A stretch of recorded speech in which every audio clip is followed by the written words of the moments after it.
রহমানির রহিম। দেখেন, আজ জাতীয়বাদী দল বিএনপির চেয়ারম্যান জনাব তারেক রহমানের সাথে আপনার আমেরিকার যে রাষ্ট্রদূত টেডি জ্যাকসন তার বৈঠক হলো, এবং এই বৈঠক কি নিয়ে হলো, এবং আমেরিকার রাষ্ট্রদূত কেন এই টাইমে আপনার এই যে জাতীয়বাদী দলের চেয়ারম্যানের সাথে বৈঠক করলো, আমরা যদি দেখতে যাই এখানে দুইটা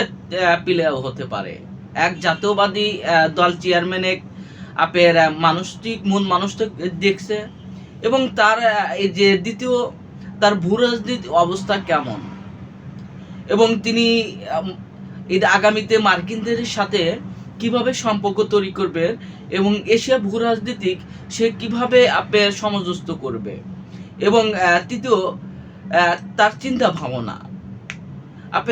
আপনি যদি কেন বলছি, আপনি যদি দেখেন যে 1976 সালে যখন শহীদ প্রেসিডেন্ট জিয়া রহমান বহুদলীয় জনক যখন আপনার বাংলাদেশে ক্ষমতায় নেয়, এবং বাংলাদেশে তখন উত্তাল সময়, এবং বাংলাদেশের রাজনীতিক এবং সেনাবাহিনীর ভিতরে হানাহানি, নৈরাজ্য, একের পর এক নৈরাজ্য। তখন আমেরিকার রাষ্ট্রদূত বোস্টার শহীদ প্রেসিডেন্ট জিয়া রহমানের সাথে বৈঠক করে, এবং শহীদ প্রেসিডেন্ট জিয়া রহমানের সাথে যে বোস্টাকের বৈঠকগুলো ছিল, যে বোস্টার শহীদ প্রেসিডেন্ট জিয়া রহমানকে প্রথমেই আপনি নির্ণয় করলো যে শহীদ প্রেসিডেন্ট জিয়া রহমান তার চিন্তা ভাবনা কেমন, এবং সে কেমন নেতা, এবং তারা আগামীতে ইউরোপ বা আমেরিকা বা তার ভূ রাজনীতিক স্টাডি কেমন হবে।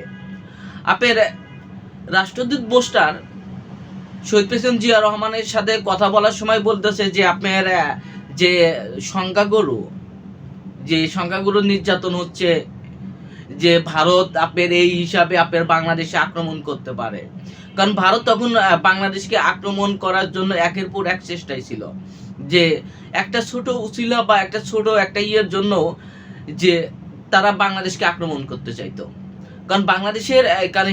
ভারতের একটাই প্রবলেম হলো, এটা হলো হিন্দু কার্ড। ভারত সবসময় বাংলাদেশকে হিন্দু কার্ড ব্যবহার করে। দেখা যায় যে বাংলাদেশে যে সমস্ত এইটা আপনার হিন্দুরা নির্যাতিত হয় বা হচ্ছে, তারা দেখা যায় যে এমন হচ্ছে তারা এই যে আপনার জাপানে একটা ভারতে নির্যাতিত হয়েছে, সেটা হলো বাংলাদেশকে দেখাচ্ছে, বা মিয়ানমারে একটা ভারতের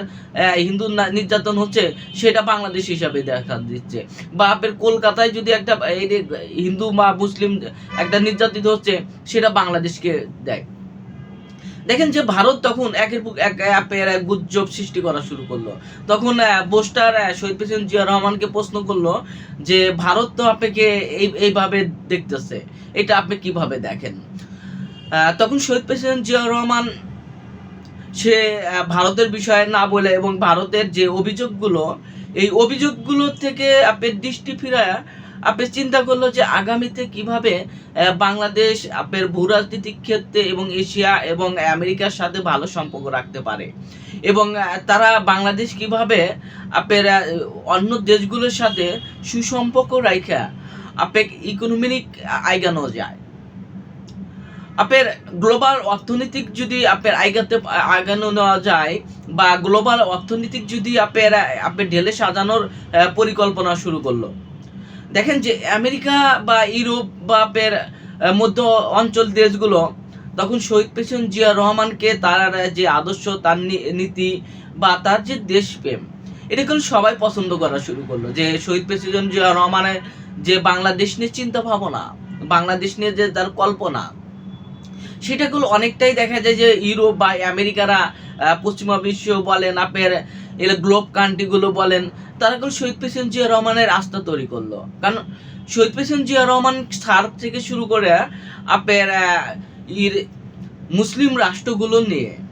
যেমন সৌদি আরব, দুবাই, কাতার, আরব আমিরাত বা আপনার তুরস্ক, এবং তাদের নিয়ে একটা যে আপনার সেনাবাহিনী গঠন, মিলিটারি ফোর্স যে গঠন, তার যে চিন্তা ভাবনা, এই চিন্তা ভাবনা যেটা আপনার গ্লোব কান্ট্রিগুলো আপনার খুবই ছিল, আন্তরিক ছিল। এখন হলো কেন আপনার বাঙালিতে আপনার এই টাইমে এটা আপনার আমেরিকার রাষ্ট্রদূত আপনার শহীদ আপনার তারেক রহমানের সাথে দেখা করছে এবং তাদের মধ্যে কি কথা হয়েছে দেখেন, যে তাদের বিষয়ে বেশিরভাগ তো কথা হয়েছে আগামীতে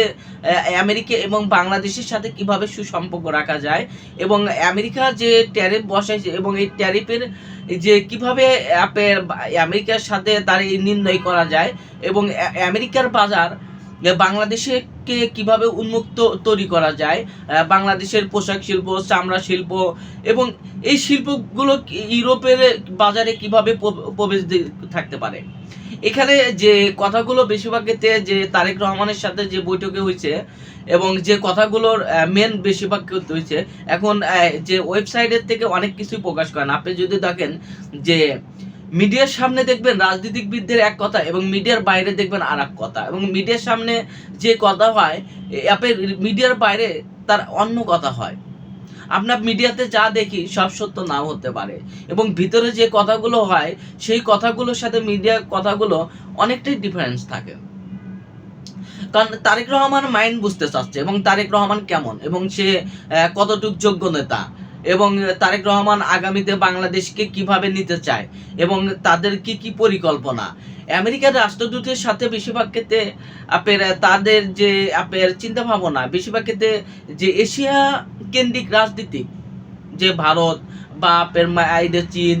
আপনার এইদের রাশিয়া, তাদের সাথে কেমন সম্পর্ক হবে এবং ইউরোপীয় ইউনিয়ন বা আমেরিকার সাথে কেমন সম্পর্ক হবে এইটা নিয়েই বেশিরভাগ ক্ষেত্রে কথা হয়। সবাই ভালো থাকুন, আসসালামু আলাইকুম।